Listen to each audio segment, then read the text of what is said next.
All right. We back. That's what's up. What's going on? What's going on? Hey, this your boy Sean. It's your boy Troy. Hey, We back tapped in. we once back again. tapped in. We appreciate y'all for tuning in, checking us out last week for our 1 year anniversary, episode 52. Actually, been a little bit longer than a year, but Yeah, 52nd episode, 52 weeks in a year. So that's it. we'll count celebrate it. that. That's it. We'll celebrate count that. it. You No know, doubt. it's long ways, man, from that first Oh yeah. first Come on, podcast, man. man. First is. podcast. Wondering how the thing was gonna flow and what was gonna happen, expectations and things like that. And so we trust the process. No you know? doubt, no We doubt, trust in man. the process. Appreciate everybody that's hanging in there with us.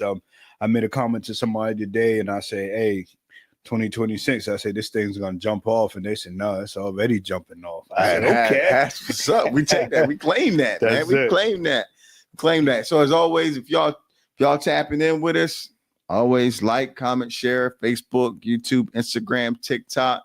We want your comments. We want your questions.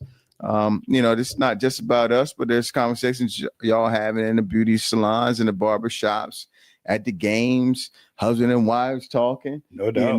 Hey, I think it should be this. I think it should be that. Let's talk about it. Let's talk about Let's it. talk Let's talk about about it. it. We Yeah. see if we agree to disagree.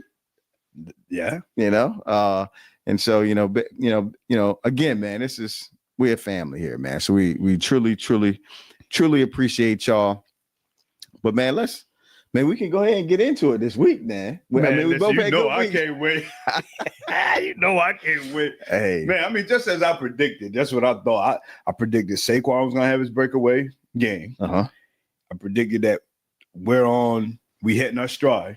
Okay. Yeah, because we're winning in various ways, but now I think it's all clicking. He's throwing the ball, we getting the run game together, and when all them pieces come together, that's it. That's Super Bowl bound. That's recipe. Yeah. The only thing, man, it could be a little too early, man. Don't peak too early, man. Don't get too excited. We don't peak because if you watch us over the last few years, we're gonna have that 6 to 7 game winning streak every year. So I mean, we pretty much gonna have the playoff spot solidified. Yeah, You think so? Yeah. And I mean, that's more of a reflection of your on the field leader, Jalen Hurts. He don't get up, he don't get down. I mean, sometimes, man, I'll be watching. I'm like, is this scripted? Because there's no way in the world some of these big plays happen. He just sitting there like, man, think about it. Think about the caliber of players who you've seen that in. Think about Kobe Bryant. I mean, after the interview, but that's him making the play. That's not somebody else making the play. But he didn't practice it. He know he can make that play. But he know that is just a part of getting to the big dance. Like, okay, I can get super excited now. I'm just gonna go ahead and stay composed because we got more work to do. I mean, take the small celebrations, but that's just that GOAT mentality, man. I can't remember. It was a couple weeks ago, man. Big play, everybody on the sideline, jumping, hopping up and down. Joker ain't even break a smile, man. Never let him see you sweat, or even on the inside. He was hype, man. He was bubbly. I don't even do use bubbly, but yeah. My sister said the same thing. She said, "Man, this might be scripted because how everybody else jumping up and down, and this Joker just almost like they were shooting a commercial, man." Hey, Jalen, this is what we about to do. Now they grade come down. They grade make this play. I mean, crazy play, field goal. You block field goal for a touchdown. Yeah, that's unexpected. Yeah. Totally, 100% unexpected. Now, man, you can't crack a smile. Come on, man. I don't know if he made it. I don't know if we're gonna score or not. I don't know what's gonna happen. Man, I don't know. It looked like a script to me. But I can talk a little bit this week. What I'm trying to figure out, man, is why we ain't start Huntley last week. Yeah. I mean, because if you think about the two quarterbacks that we have, the offense is more tailored towards his style of quarterbacking than it was for Rush. Right. Well, I mean, I guess it's a hierarchy and everything. He was the next man up because you have, first, second, and third string. So it's one of those things you gotta. Man, but he been there. Like when he was out the year we went into the playoffs. Oh yeah, he was a quarterback. That's the one that we was asking about. Yeah. His style of play fits better with the style of play of the team. Anyway. It fits more with the play calling that you already have scripted for Lamar Jackson. Exactly. Yeah, you don't got to deviate off of it. It's not like you can't not call run play, like design run plays. Mm-hmm. Like he can do that. He can make the quick reads. He can throw it down the field. I would imagine he probably is the scout, like, you know what I mean, for the Ravens. Mm-hmm. He the scout team quarterback, like for the defense. Oh yeah. You know what I mean? So like he can do that. Yeah, and but so you can't skip next up though. I mean, the guy probably had it position locked, secured. You know what I mean? On paper, he's probably the second string quarterback. So what happened? What happened between the week before that and this week? He lost. He had his chance. You know, I mean, you had to give him his chance. I'm not saying he did a terrible job, but like you said, just for the style of play and the offense, right? Huntley fit in a whole lot better. I agree. So speaking of that, lost your job. What's going on in Cleveland, man? What it? Man, what? Yeah. I mean, what's going on? Man, they losing. What? Myles Garrett last game had 5 sacks. Man, he was heated too, boy. Still losing. Break it down, man. They break it down. You send your quarterback over to a division rival. He winning. Yeah. The guy you got in his place is losing. And you got a joker that from the gate from the draft was considered to be a better quarterback. Yeah. They're stubborn. It's stubborn. Now it's almost like you want to you don't want to prove everybody right, but you're slowly proving everybody right. So you the wordsmith, man. Explain this to me in relationship terms. What's going on, man? In relationship, what's this like? Yeah.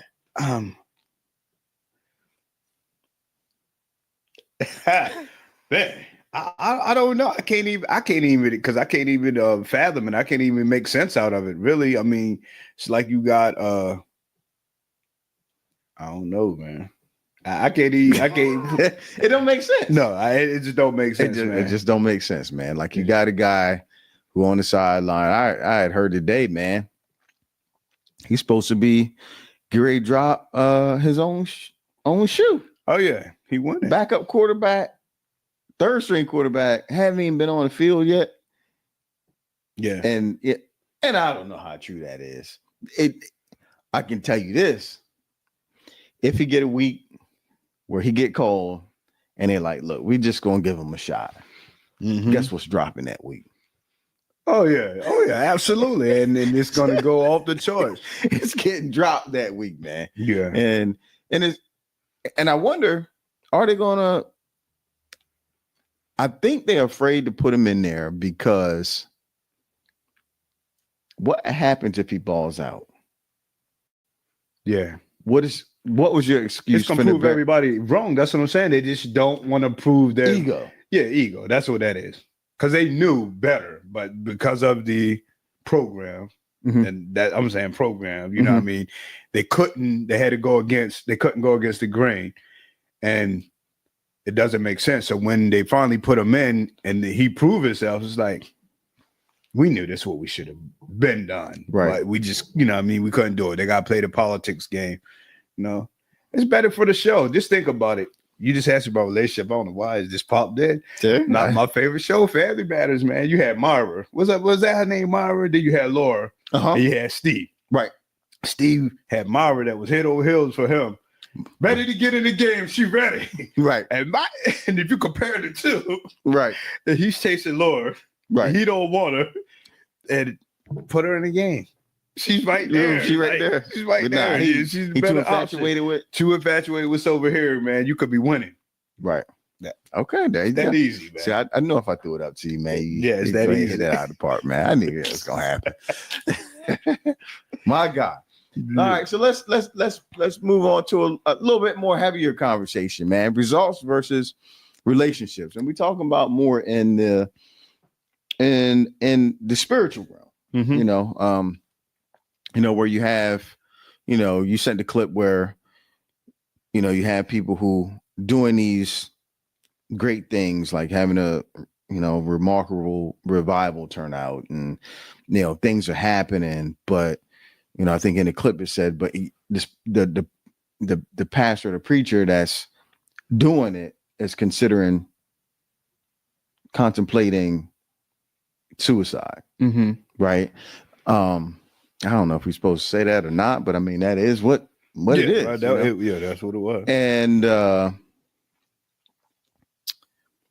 it's like, what does that say about the performance and the purpose?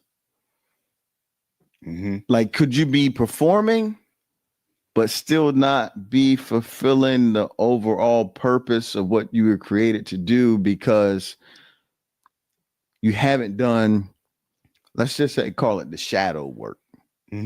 So the shadow work is the work that happens behind the scenes, the work that only you personally know that you need to weed out, the things that you feel like maybe a hindrance with your relationship with God. And in that, I think what happens is, I can't say I think what happens, but I could imagine you're doing all of these things and you're seeing all this great stuff happen, but you also know that there's things over here that you really should be dealing with. And you struggle with trying to make those two things mesh because you don't feel like what you're witnessing and what you're seeing should be happening because there's things over here that you should be taking care of. You explained it. I love that explanation and the way you put it, but it sounds like the conflict that any man go through that's in human flesh. Right. Because if you're a fleshly being, you're going through that. You have God's purpose and then you have the flesh and you have the things that you're battling with. And then in the interim, you're still getting up every day and you're going to these positions, whether you're a pastor, whether you're a youth leader, whether, you're going to these positions and you're going to do your job. And for a lack of not being selfish or punishing the people, God allow you to perform that job well because he got to get what he needs to his people. Right. And in that, it can almost give you a false sense of, I'm doing this well. God allow you because he's not going to, make his people starve. But at the same time, like you said, you're neglecting the things that you should be doing over here. And then it's going to come to a head. And it's a time where you're going to, they say you had them come to Jesus meetings where it's just you and God. You say, God, man, okay, I'm doing this. I'm doing that. You're getting a result. I invited 100 people. They all showed up. We had thousands at this conference, this, that, and the third. And he's going to say, turn his face and say, nah, you didn't do anything that I wanted you to do. I allowed you to do these things. Right. But you still didn't work on those things that you knew, like you said, you should be doing. And that we know. Because we can examine ourselves. We all supposed to examine Well, that's what we're supposed to do. Yeah, we're supposed to examine ourselves. And we know where the lag is at, where we fall short. But do we still supposed to keep showing up and operate? Yeah. Yeah. I mean, I don't think it's and it's almost like a catch-22 because some people will call it hypocrisy. But and sometimes it feels like it feels like hypocrisy. It does. Yeah. But we know God works on the heart. We know he deals with heart issues. And I mean, I matter of fact, just was studying the word of David. I mean, but David, and we talking about how he slept with Uriah's wife and how he put the man on the front line, how he did all of these things. Right. And God still called him a man after his own heart. But he knew that he would always repent and come back. Right. And sometimes I think not being deceived. Okay. Yeah, I'm doing God's will. I'm doing some things that he want me to do, but I still need work. You have to be honest. Right. I think that's where it boils down to, because you have some people that will tell you, I mean, in their transparency, hey, I'm doing this, but I'm still working on this. And then you have some people, I'm up here, I'm doing this, and they hide. And I think that's where the result in a relationship comes into conflict. It's interesting because you say it a lot. And I can say personally from, us being friends and me being in your life, you are transparent. But there's some people who struggle with things and they're not as transparent, but they also don't try to make it seem like they don't have any struggles. And, it's weird. It's weird because it's like, what's the right way? Because I see the importance of it being of being transparent and saying like, this is I'm struggling with this, or I had to stop doing this because I felt like it was taking, you know what I mean, your own personal struggles, you know, those same things that we were just talking about, where you examining yourself, and it's like, I feel like it's not gonna feel like, you know, those things are separating you, you know, like from the relationship. And you know, some people are just very, very, very transparent about it. Some people are transparent with themselves about it, and they know that they have these issues, and they try to work through those things, but they don't openly share it. You know, how do you feel about that? I think you have to use wisdom in what you share, and everybody holds different positions, whether it's in the secular world, whether it's in the church. You know, I mean, there's certain things and certain people that you're not going to share things with, just because a lot of people look at that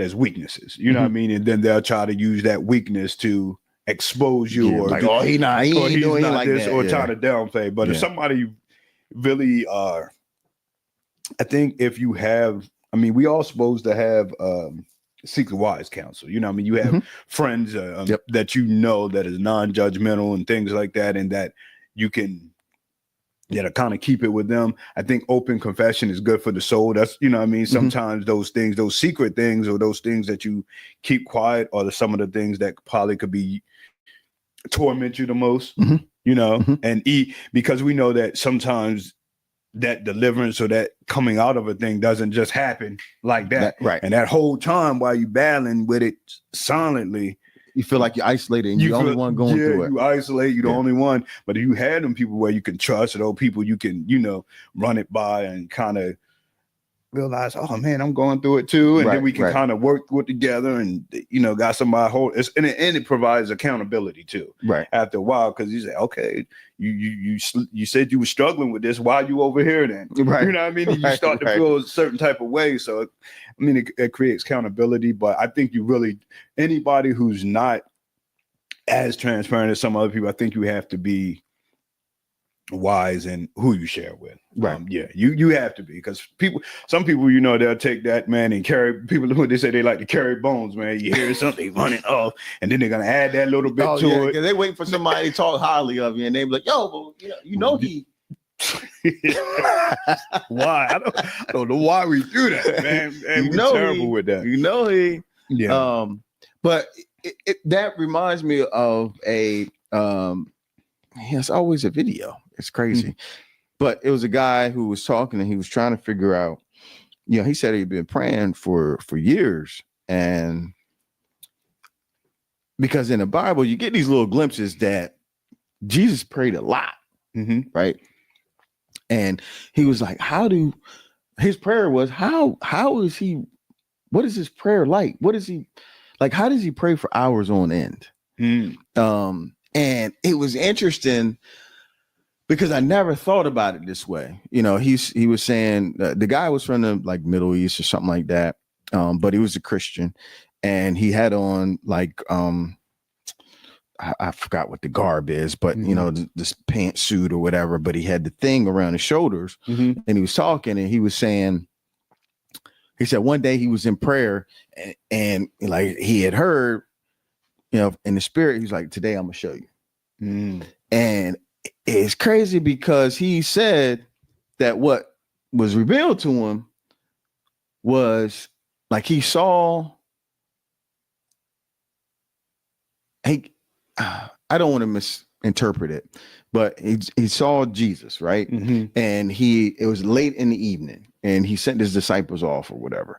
And so he went to this mountain, went to the top of the mountain, to the secluded place. Right. And he said he saw the conversation. He said what he talked to the Father about was about, from the time he woke up that morning, the people that he encountered, the conversations that he had, the things that he did. Like, and he said by the time he got finished going through the whole day, like talking about the whole day, when he was done, he was like 3 or 4 hours into it. And then he said he went to sleep. And then he said when he woke up in the morning, then the father spoke to him and said, "This is what I want you to do today." Wow. I was like, that's relationship though. That is, man. That's like a deeper level of relationship. It almost reminds you of when you finally unwind at night and you and wife. That's exactly what it is, man. Like when I come home and I talk to my wife. It's intimacy. That's intimacy. I tell my wife, or my wife would tell me about her whole day. Yeah. Because you finally get time to catch up. That's intimacy though. And but I never go to God. It's crazy because you think about prayer in so many different ways, but like that vision, and you figure he, when you take and you say you peel it back, okay, well, he didn't have a mate that he talked to or whatever.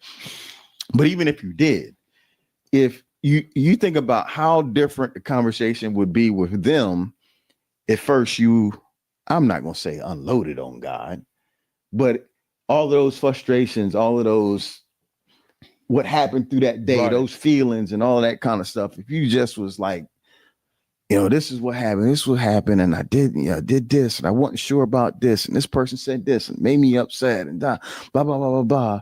And you done got all of that out. And it's like, then I'm not saying, I don't want people to misconstrue what I'm saying, because it's not like you dumping on him, but it's more of like you talking to him. Right.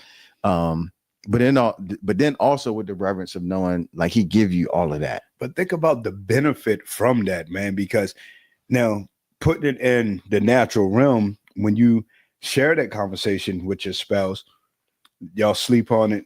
First thing in the morning when you wake up, they say, "Hey, don't let them get on you today. Don't let them." So by unloading that on God, now when you get up in the morning, and he's telling you, "Watch out for this today. Hey, I already covered that for you. Don't go that way today. Don't." Boom. Wow, man, that's power in that, man. That's a different. It's a whole different. Whole different level, man. It is. Whole different level. You know what I mean? But we ain't gonna stay on that, for too long. I mean, if y'all tuning in, tapping in with us, man, that's part of our conversations. Yeah, though. No doubt. That was the whole purpose of having a platform like this, was to be able to share these type of conversations, these type of thought processes, and deep thoughts. Oh yeah. Not like surface level things, but really, digging into, the meat and potatoes of it. And even with something like that, we had shared a conversation about the importance of, choosing a wife, and then should your emphasis on choosing a wife also be, I'm trying to figure out the words I want to use.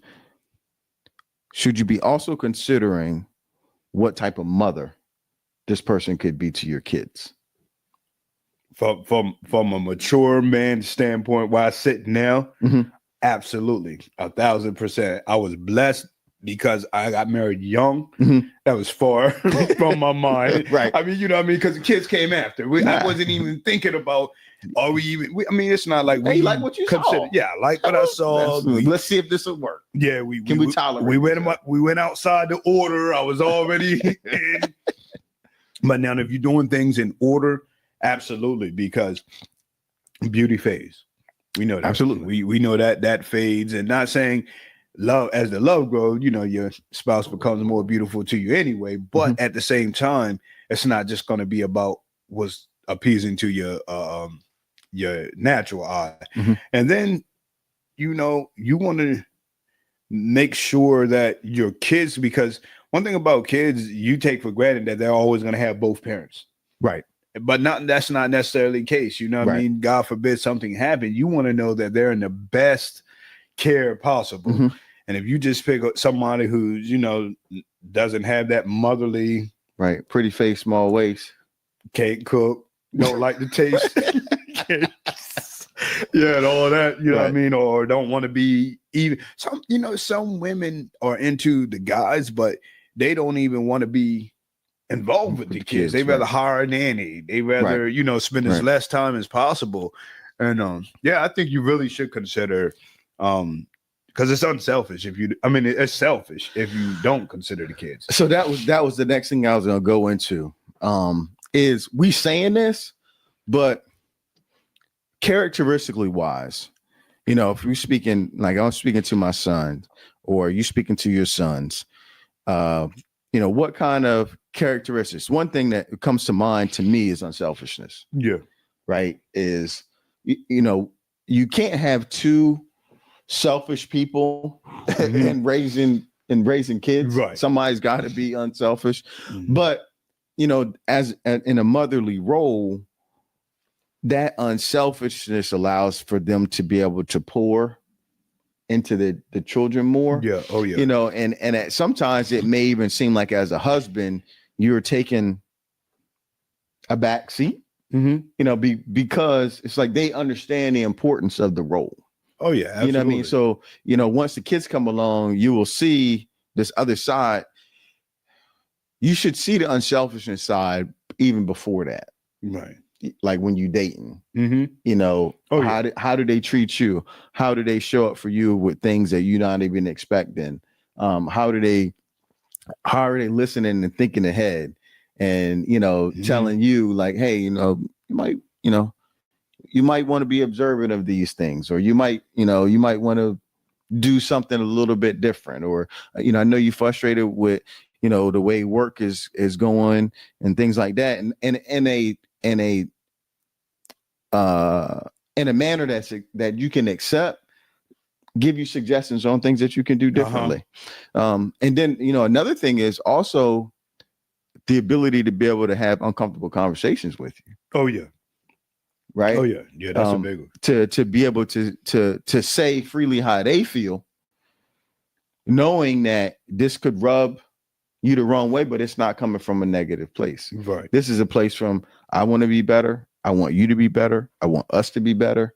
So those are like two things that come to mind for me, but I think it's important for us to share those things to the young fellas. Oh yeah, no doubt. But where I see it displayed at, and where I think is more prevalent is when it comes to ready-made families. So when it comes to like step kids and stuff like that, now that's where I think you have to be more cautious, because I've had experiences with guys who say, man, the way that I love her kids, she don't do the same for my kids.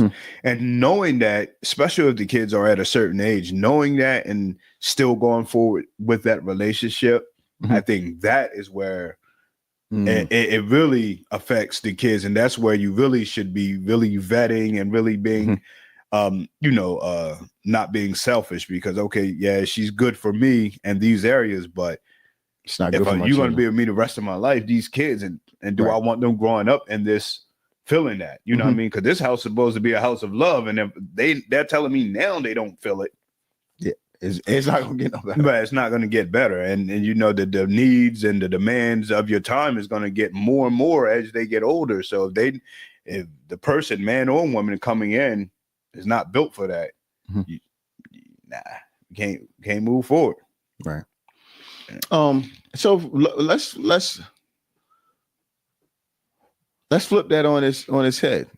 I mean, because we're talking about choosing a wife and a mother, but from being men, what do you think is what is something that we should be bringing to the table in that situation?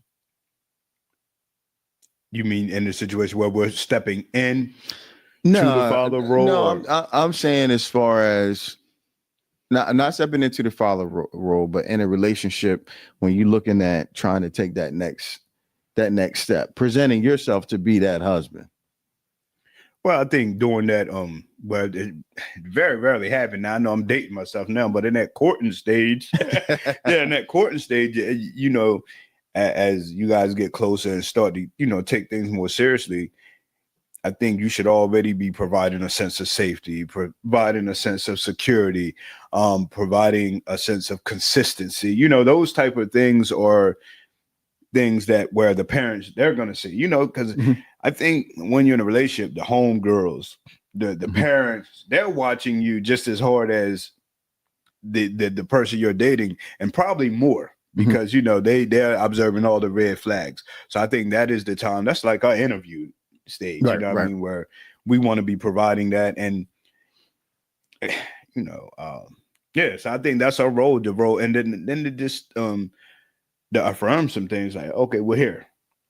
I'm going to be here. I'm going to be consistent. I'm ready to step in. I mean, and we talked about this before. It has to be a relationship that's going to the next level. I'm not Right. talking about we just hanging out, we just cooling Right, right. because you don't deserve all that yet. Mhm. But if we're really taking it to the next level, then yeah, I'm showing you that my stability. You know what I Right. mean?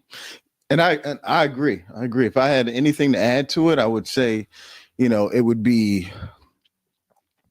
a vision for the life you want, being able That's to being able to communicate that. But during that courting stage, actually be showing actions towards that. Right. So it should be a large enough sample size, even if the sample size comes before y'all got together. If she can look at your life and see the things that you've put together and the steps that you've made to get toward the life that you want for yourself. Now you wanted this life for yourself. She's come along and now you've added her to what you want along with what she wants. Right. And now it's like, okay, well, this is the plan. This is how we're going to go here. I think having that because that's what we're supposed to do. We're supposed to lead. So you saying you should see something, I'm going to use my word, was it trajectory? And it like, you should, absolutely, you should be able to see a trajectory of what our life is going to look like. Right. It has to be going up. Right. And for everybody, it's not going to be the same. Right. So you could be with a guy whose trajectory is he's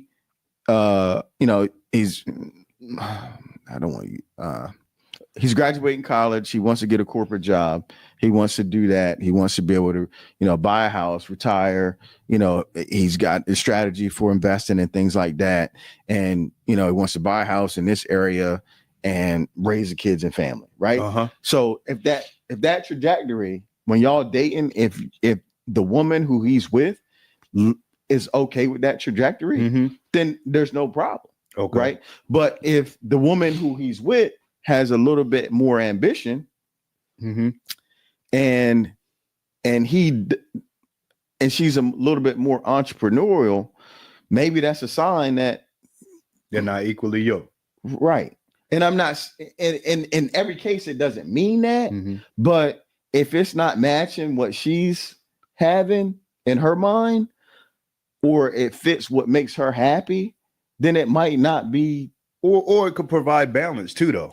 It could be because if you got two super ambitious entrepreneurs, then where do the kids? Where do that stability? Where does that come at? Absolutely. So it could level out. Yeah. I had a question as we was talking earlier. So at what age and at what point does potential matter? I mean, because when you're young, let's say we're in college, we're both aspiring to do certain things, and you see, I'm up, my grades good sometimes they're not. I'm showing up sometimes, but I have the potential because we've talked. That I'm educated. That I'm smart. That I got a little bit of ambition, but something always just won't.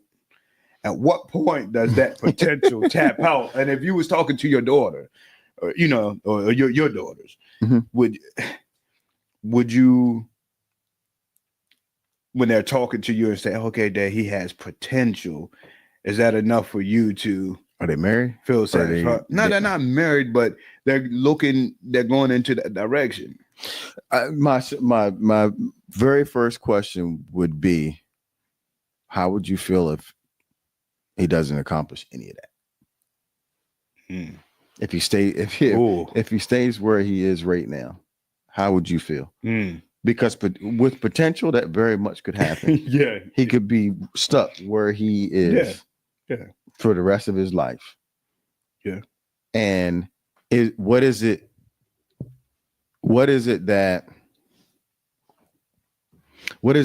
is going to get him to fulfill that potential?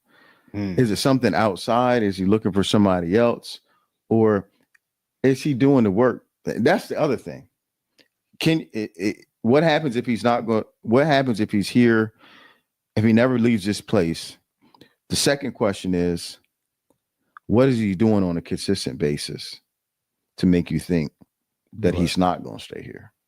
Because somebody who has, you can have all the potential in the world, but if you're not doing any type of work, nothing's it's untapped. It's untapped. Yeah, it's not. Yeah, but the potential is the potential to use the gifts and the talents that you have to actually make something work. It's the talents in the Bible. He gave one, you know what I mean? He gave him the talents. One of them 10 times it, one 5 times it, one buried it. Right. It's like, what you doing with your talents? Right.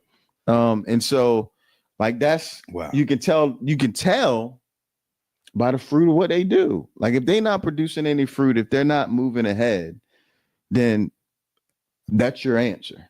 Right. But see, I think what happens with a lot of young people is everybody have their moments.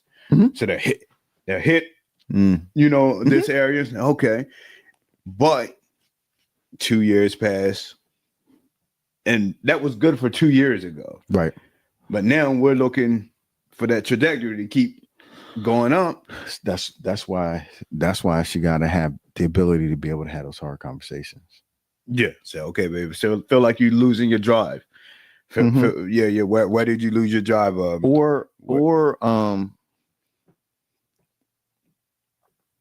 Or just not letting you excuse your way out of a rut or a problem. Yeah. Yeah. Okay.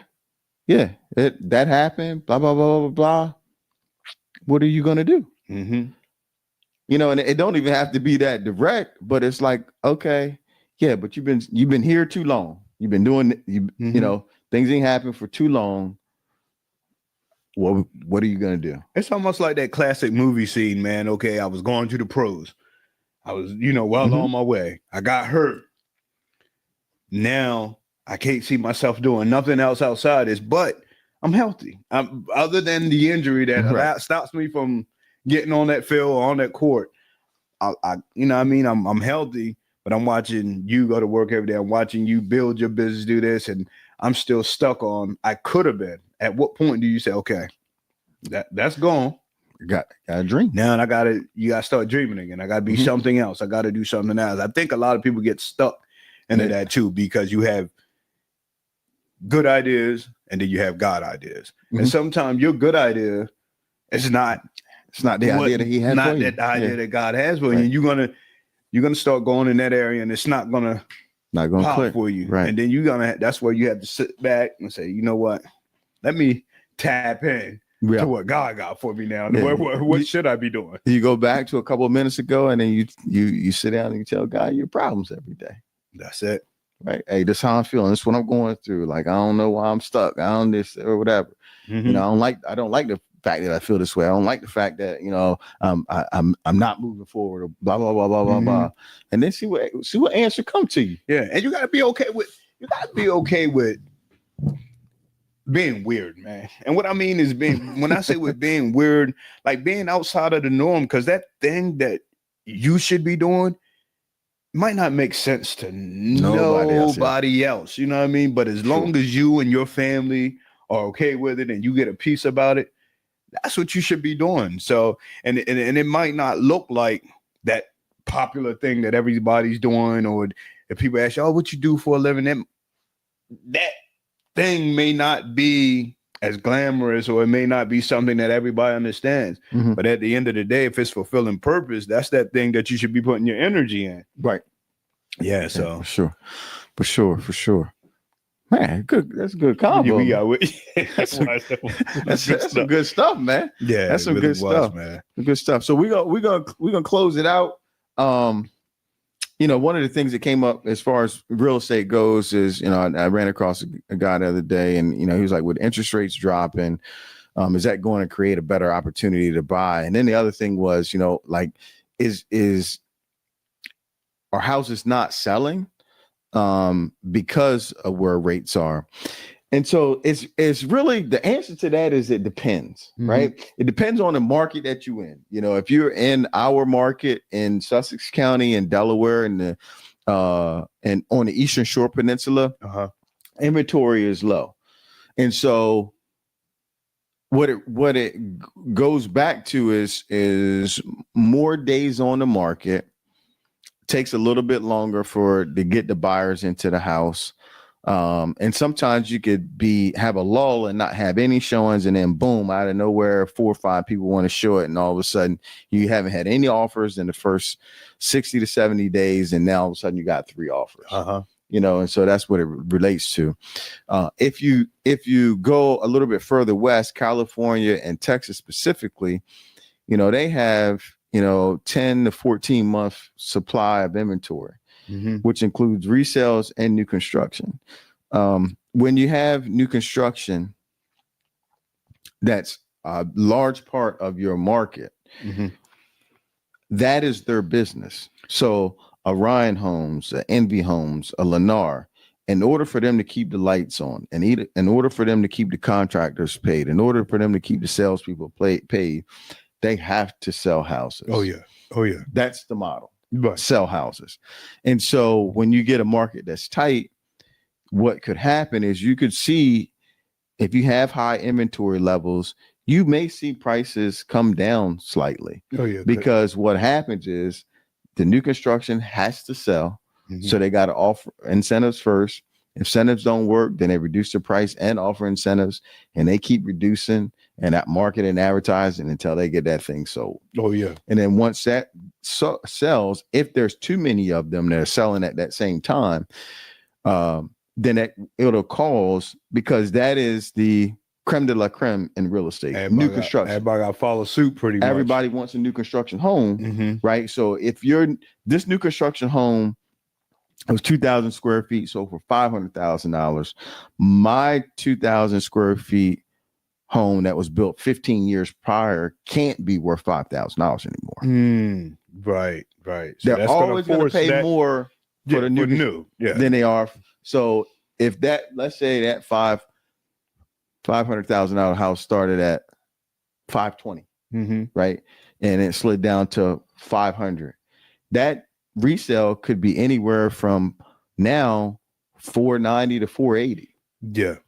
Yeah. Because it's going to take somebody who says, okay, I can get more square footage. I can get the same amount of square footage for $20,000 less. Right. It makes sense to me. I'll do that. Yeah. But they're not going to pay the same amount of money for for your resale that they are new construction. It has to be something real serious. Like they just did a lot that you can't find anywhere else, or it's positioned a certain way. But as far as apples to apples, it's just not gonna. It's not gonna. It's not gonna compare. And that's and new construction drives the market, right? You know, if you got less new construction, resales are going to be really strong. That's going to push the market, and then you might see some new construction come into that market, which then inflates the market. You know what I mean? Because everybody's gonna, they're going to look at the new construction first. If they can't get it, then they're going to buy the existing homes. With the influx of people moving to like some of those areas you talked about, California, Texas, and things like that, I'm sure that keeps their market moving, because it's always an influx of people coming in. It does, but they've seen adjustment in prices. They have?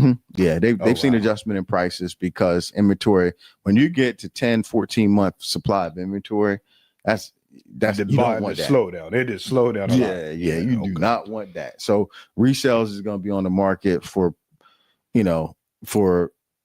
I'd say almost twice as long as new construction is going to be on the market for, just because and it depends on the price point.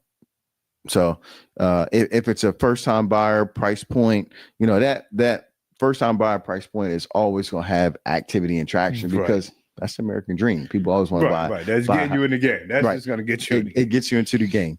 And so, in that price point, if it's entry level, it's always going to be a demand there, because that's the cheapest barrier of entry into being a homeowner. But as you go up, second, your move up homes, or, somebody who's selling and downsizing, that's where you're going to see more of the adjustments because the liquidity of the people that need to buy it, it's like, okay, most times they have to sell their house in order to buy that house. Okay. right? They're not just going to jump and buy a $700,000 house. Most times they've lived in a $400,000 house for 10, 15 years. Mhm. That $400,000 house is now worth $600,000 out. To put you 600,000. closer, right? Now I got that money to put down on the $700,000 house, Right. and I can kind of somewhat keep my payment roughly where it was at, depending on when I bought it. So I just had a question, man, and that's great information. I know we're wrapping it up, but as you were speaking about the first-time home buyers market and things like that, so are you seeing now over the last few years people wanting to stay in those homes longer now, and because of the pricing and the interest rates, they're not as apt to sell them off or move out of them as quickly? Absolutely, it's been more interest rates than pricing. More right. Yeah. Okay. So the interest, some people have just such a good interest rate. If the rates were the same as what they got right now, you'd have a lot more activity on the resale side, because the numbers would make sense. They would be selling their house. They know that they know if they're buying a house that's more expensive than their house, the payment's going to be more, but they don't expect the payment to be double. Right. Yeah. And in some cases, the house is not going to double. I mean, it's going to go up, but it's not double. And in some cases, that's what sellers who, if they refinance from 2000 to 2023, that's what they're faced with. They may have a $400,000 house and maybe looking at a $700,000 house, but their rate might have been at 6%. When they bought, at 3% when they bought the $400,000 house. And right now, if they went to go buy the $700,000 house, the rate would be 6.5%.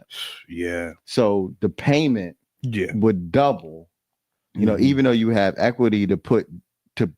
Okay. So let's just say for even numbers, let's say the house double, right? And so you paid $300,000 for it and you could sell it for $600,000. The house that you were looking at was $700,000, right?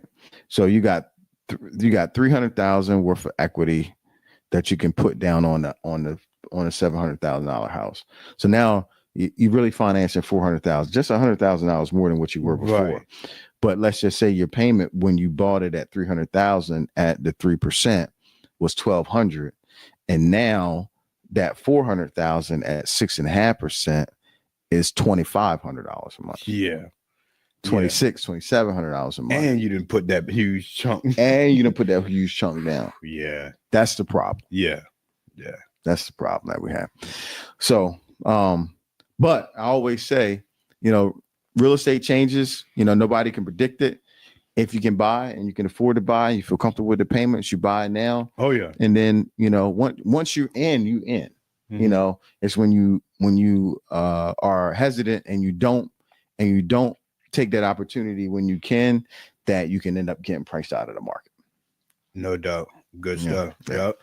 All right, man. So as always, man, we appreciate a good convo tonight, Troy. No doubt. Yeah. We appreciate y'all always tapping in. As always, like, comment, share, Facebook, Instagram, YouTube, TikTok, and stay tapped in. Peace.